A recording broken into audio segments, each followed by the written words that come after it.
Welcome to the Holy Cross Football Show. I'm Bob Fouracre, along with the head coach of Holy Cross, Tom Gilmore. Well, this Saturday past, the Crusaders picked up their second straight win of the season.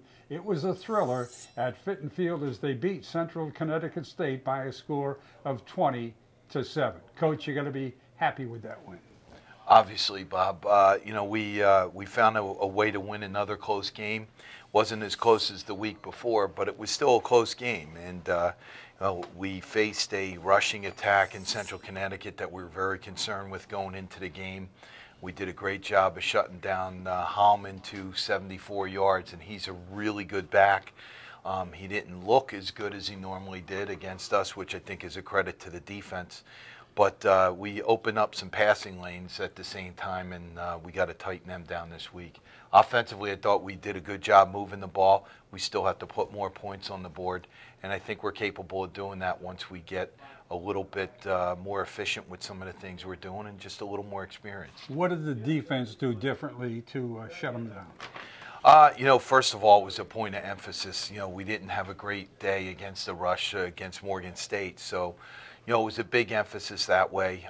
It's slightly different rushing attack, and we're able to do some things with some of our defensive fits, and I think our guys are getting a little better at those things.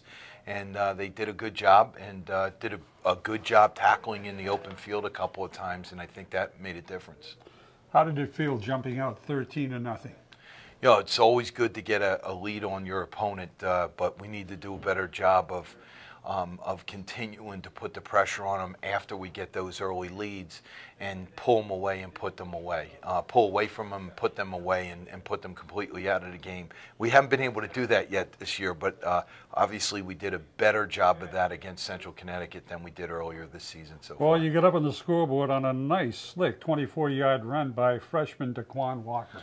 Yeah, Daquan has been coming along, getting more and more reps, not only in practice but in games. And he looked like a real good player on that play. He sprung open the offensive line, did a really good job opening a nice seam, and once he got into the secondary, there was no one going to catch him.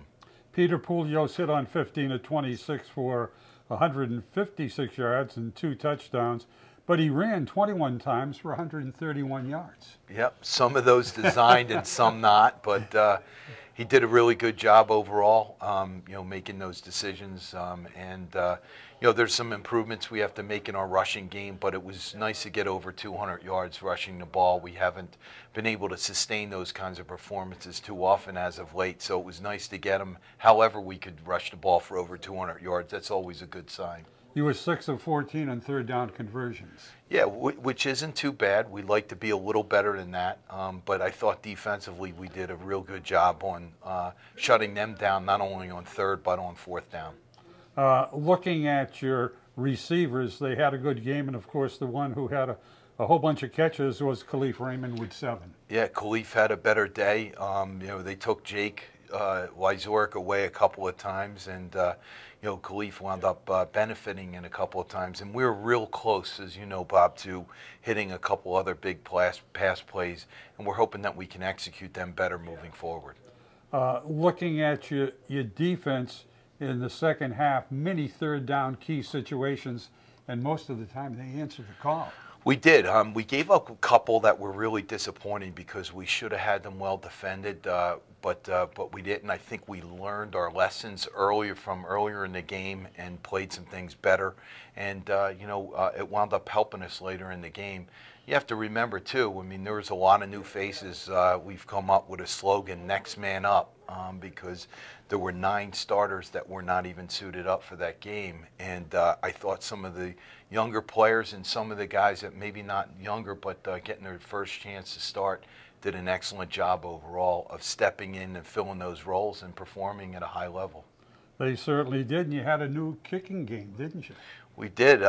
Connor pulled a muscle last week, and we wanted to make sure that he was ready for the long run. So we sat him last week and Zane Wasp stepped in and did a good job with the kicking duties, and Will McGrail did a good job with the punting duties. 6'5". He's the tallest punter in the history of Holy Cross football. You know that? I don't know that, but I guess that's true now. Yeah, he's a big kid, a good athlete.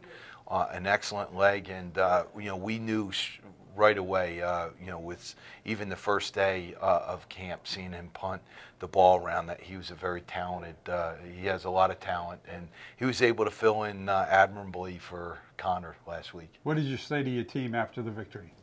Congratulations on the win, but we're leaving too many missed opportunities on the field, and as we move along, they're going to hurt us. And so when you win, like I said last week, you can be a little more critical of what you're doing, and our players know that, our coaches know that, that we can be a lot better. And I think as we mature as a team and we get more players that have been out earlier in the season this year back, we'll keep progressing as a team, both offensively and defensively, as well as special teams. Coach, once again, congratulations on the victory. Thank you.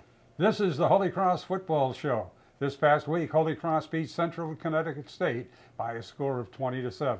When we come back to the show, we'll be visiting with some student athletes, but first, we're going to break for these messages.